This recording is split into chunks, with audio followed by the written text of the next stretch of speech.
The morning sun cast long shadows across the dusty plains of Montana Territory as Samuel "Sam" Mackenzie stepped onto the wooden porch of his modest ranch house. The year was 1876, and the frontier was still a place where a man's word meant everything and his rifle meant survival. Sam had built his life here from nothing, carving out a homestead from the unforgiving wilderness with nothing but determination and calloused hands. At 42, Sam was weathered like old leather, his face lined by years under the relentless sun and his hands scarred from countless hours of hard labor.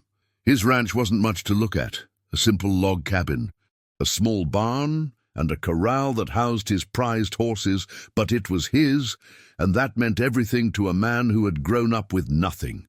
Before I continue with Sam's incredible story, I'd love for you to subscribe to our channel and let me know in the comments what city you're watching from. Your support means the world to us, and I'm always curious to know where our amazing viewers are located around the globe. Sam had always prided himself on being fair with everyone, regardless of their background. Unlike many of his neighbors who viewed the local Lakota tribe with suspicion and hostility, Sam believed in treating all people with respect.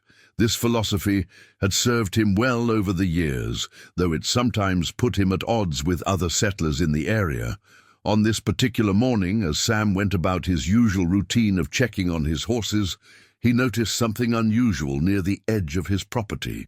A small figure was crouched behind a cluster of sagebrush, watching his horses with intense fascination. Sam's hand instinctively moved to the rifle at his side, but something about the figure's posture, curious rather than threatening, made him pause. Moving closer with careful, deliberate steps, Sam discovered it was a young Native American boy, probably no more than 12 years old. The child's clothes were traditional Lakota garments, and his long black hair was braided with small feathers.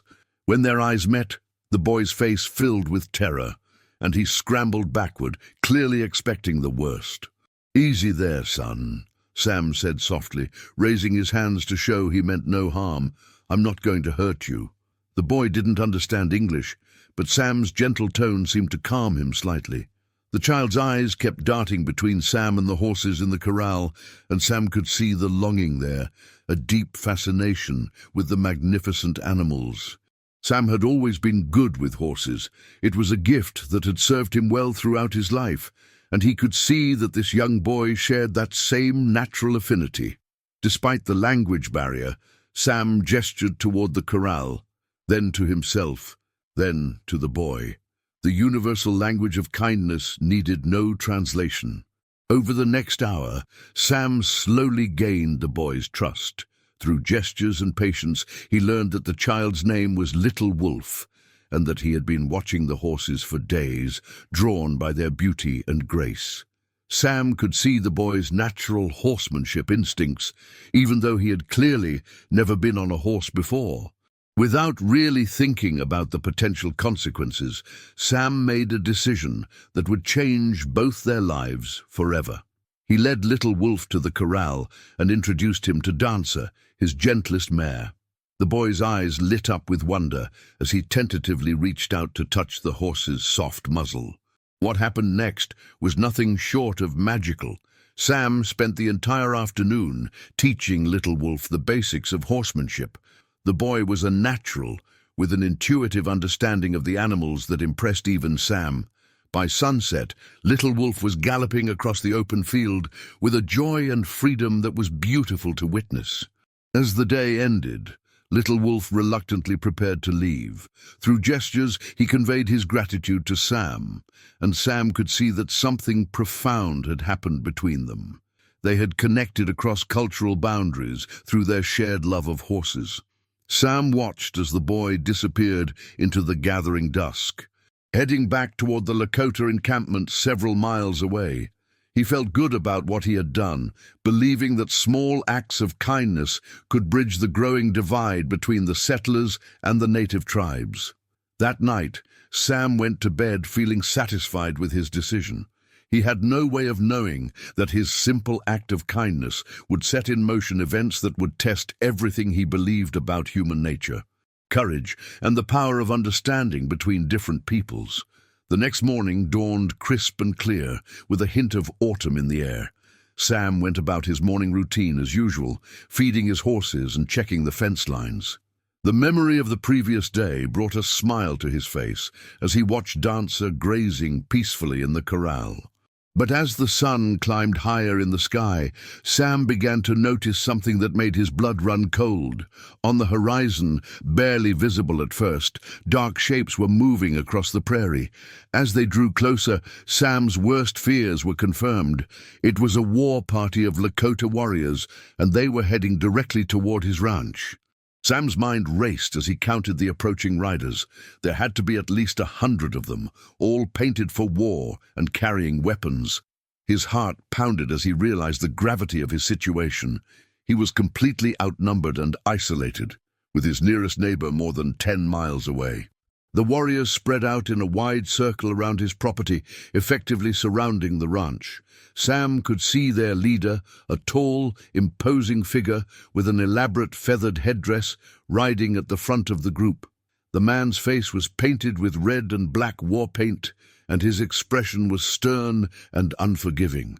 Sam's hands trembled slightly as he reached for his rifle, but he knew it would be useless against so many warriors. His mind flashed back to the stories he had heard of other settlers who had been killed in raids, and he wondered if his kindness to Little Wolf had somehow been misinterpreted as a threat or insult. As the warriors drew closer, Sam could see the intricate details of their war paint and traditional clothing. Their horses were magnificent animals, clearly well trained for battle. The sound of their approach was like thunder across the prairie, and Sam felt the weight of his isolation more keenly than ever before. The leader of the war party raised his hand, and the entire group came to a halt just outside Sam's property line. The silence that followed was deafening, broken only by the snorting of horses and the creaking of leather. Sam stood on his porch, rifle in hand, but pointed toward the ground, trying to project calm confidence despite the fear coursing through his veins. For several long minutes, neither side moved. Sam could feel the eyes of 100 warriors upon him, studying him, evaluating him. He wondered what they were thinking, what they planned to do. The tension in the air was so thick it could be cut with a knife. Then, to Sam's amazement, Little Wolf appeared from among the warriors. The boy rode forward on a beautiful painted pony, his face serious but not hostile. He spoke rapidly in Lakota to the war chief, gesturing toward Sam and then toward the corral where Dancer stood. Sam couldn't understand the words, but he could see that Little Wolf was telling the story of the previous day. The boy's gestures were animated as he described how Sam had taught him to ride, how gentle and patient the white man had been. The war chief listened intently, his stern expression never changing. When Little Wolf finished speaking, the chief studied Sam for a long moment, his dark eyes seeming to look straight into Sam's soul. Sam met his gaze steadily, knowing that this moment would determine whether he lived or died. What the chief did next surprised everyone, including his own warriors. He dismounted from his horse and walked slowly toward Sam's porch. Sam's grip tightened on his rifle, but something in the chief's demeanor told him that violence was not the intention. The chief stopped at the bottom of the porch steps and spoke in heavily accented but clear English. "You taught my grandson to ride," he said, his voice deep and resonant. "Little Wolf tells me you showed him kindness when you could have shown him fear." Sam was stunned. Little Wolf was the chief's grandson, and Sam had unknowingly formed a connection with one of the most important children in the tribe. He lowered his rifle completely and stepped forward. "The boy has a natural gift with horses," Sam replied honestly.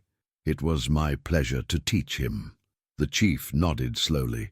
"I am Chief Running Bear. For many seasons, I have watched the white settlers come to our lands. Most bring only fear and hatred. But you—" He paused, studying Sam's face. "You brought kindness to a child who was not your own." The other warriors remained motionless, But Sam could sense a shift in the atmosphere. The hostility that had been so palpable moments before was beginning to fade, replaced by something else, curiosity, perhaps even respect. Chief Running Bear continued, "My grandson spoke of your horses, of how gentle they are, how well trained. He said you have the gift of speaking to them without words." Sam nodded. "Horses have always been my passion, Chief Running Bear. I believe they respond to respect and patience, just like people do." A slight smile crossed the chief's weathered face. "This is wisdom. Among my people, we believe that how a man treats animals reveals his true nature. Little Wolf saw your true nature yesterday." The chief turned and spoke to his warriors in Lakota.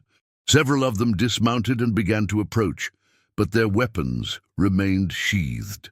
Sam realized that what he had initially perceived as a war party was actually something else entirely. "We did not come here for war," Chief Running Bear explained.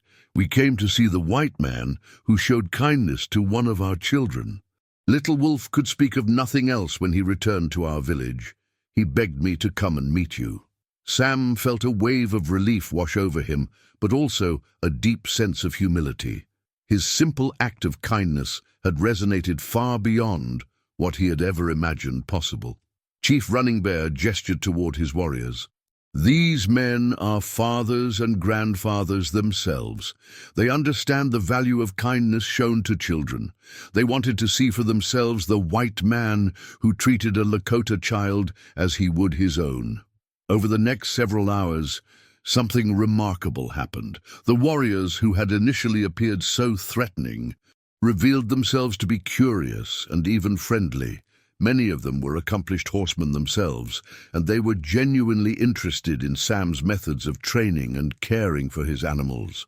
Through Chief Running Bear, who served as translator, Sam found himself engaged in deep conversations about horsemanship, animal care, and the philosophy of working with rather than against nature.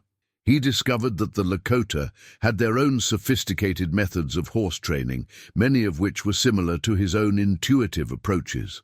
Little Wolf served as an enthusiastic bridge between the two groups, demonstrating the riding skills Sam had taught him and translating when his grandfather's English fell short. The boy's joy and excitement were infectious, and Sam could see that his relationship with the child had created something precious and rare. As the day progressed, Sam invited several of the warriors to examine his horses more closely. They were impressed by the animal's condition and temperament, and Sam found himself learning as much from them as they were learning from him. The exchange of knowledge was mutual and respectful.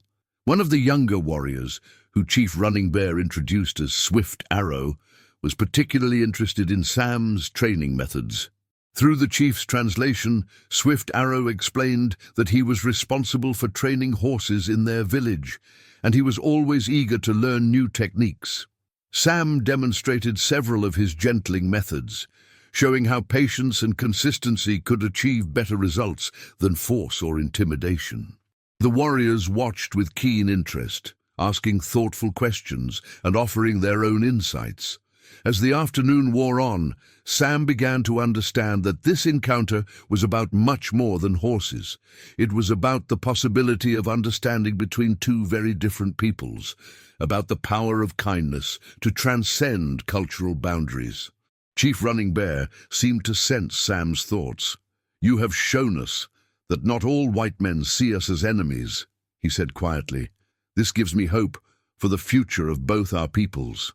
The conversation turned to more serious matters as the chief explained the challenges his people were facing: the encroachment of settlers, the depletion of buffalo herds, and the pressure from the U.S. government were all taking their toll on the Lakota way of life.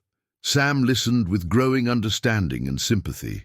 He had always known that the native tribes were struggling, but hearing it directly from Chief Running Bear gave him a new perspective on the situation. He began to see that his own presence on this land was part of a larger pattern that was displacing an entire people. "I wish there was a way for all of us to live in peace," Sam said honestly. "There's enough land here for everyone, If we could just learn to share it. Chief Running Bear nodded gravely. This is what I have always believed, but there are those on both sides who prefer conflict to cooperation. Men like you give me hope that another way is possible. As the sun began to set, Sam realized that this day had changed him fundamentally. He had started the morning as a simple rancher, concerned primarily with his own survival and prosperity. But through his encounter with Chief Running Bear and his warriors, he had gained a broader understanding of his place in the larger story of the frontier. The chief seemed to sense that their time together was drawing to a close. He called Little Wolf over and spoke to him in Lakota. The boy nodded eagerly and ran to Sam, embracing him warmly. Little Wolf asks if he may return to learn more about horses, Chief Running Bear translated. I have told him that this must be your decision. Sam looked down at the boy's hopeful face and felt his heart swell with affection. He's welcome here any time, Sam said without hesitation. I'd be honored to continue teaching him. The chief smiled broadly, the first truly warm expression Sam had seen from him all day. You have given my grandson a great gift, he said. Not just the knowledge of horses, but the knowledge that kindness exists between our peoples. As the warriors began to mount their horses and prepare to leave, Chief Running Bear approached Sam one final time. You have shown us respect and friendship when you had no obligation to do so, he said. This will not be forgotten. The chief reached into a leather pouch at his side and withdrew a beautifully crafted necklace made of carved bone and colorful beads. This belonged to my father, and his father before him, he explained, as he placed it around Sam's neck. It is a symbol of friendship and protection.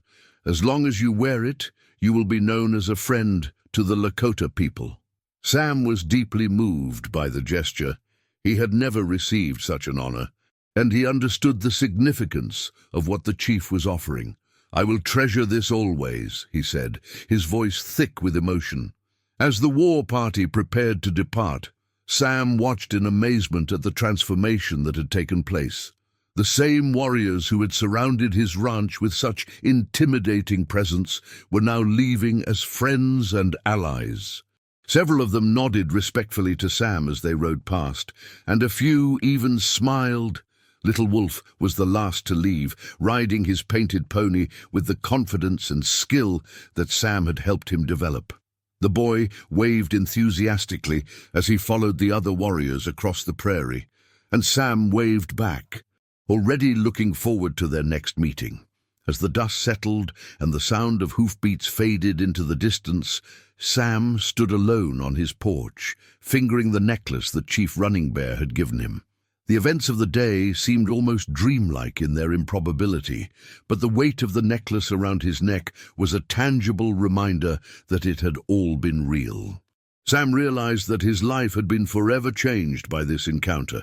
He was no longer just a rancher trying to make a living on the frontier. He had become a bridge between two worlds, a living example of the possibility for understanding and friendship between different peoples. The implications of this new role were both exciting and daunting. Sam knew that not everyone in the surrounding settlements would approve of his friendship with the Lakota.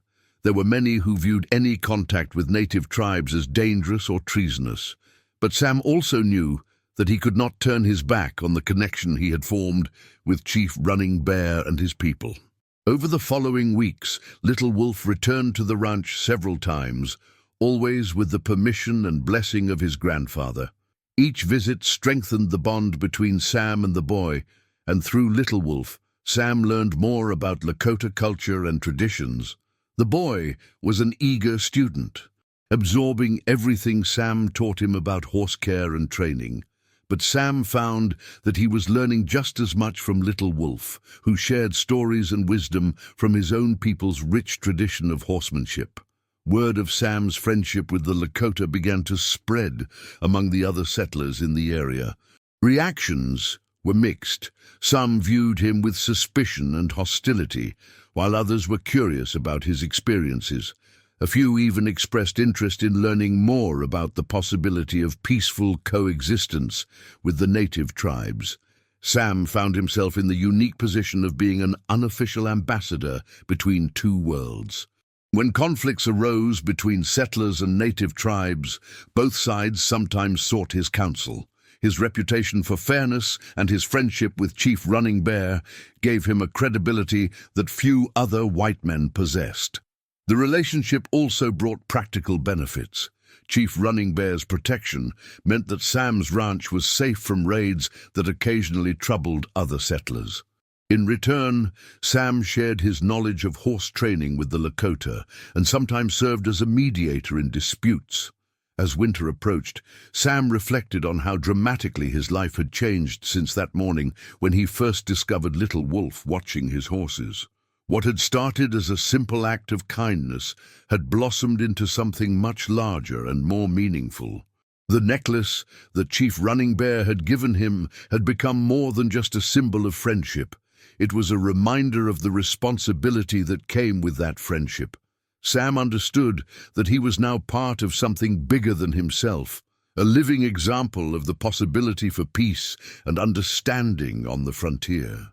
Years later, when historians would write about the conflicts between settlers and native tribes in Montana Territory, they would often overlook stories like Sam's. The dramatic battles and tragic massacres made for more compelling narratives than quiet acts of kindness and friendship. But for Sam Mackenzie, the lesson was clear.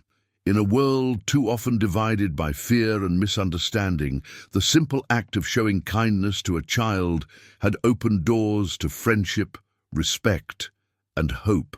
It had proven that the barriers between different peoples were not insurmountable, and that sometimes the most powerful weapon against hatred was nothing more than an open heart and a willingness to see the humanity in others. The ranch that had once been just a place where Sam made his living had become something much more significant, a symbol of what was possible when people chose understanding over fear, friendship over hostility. And at the center of it all was the memory of a scared native boy who had simply wanted to learn how to ride a horse, and a farmer who had been willing to teach him.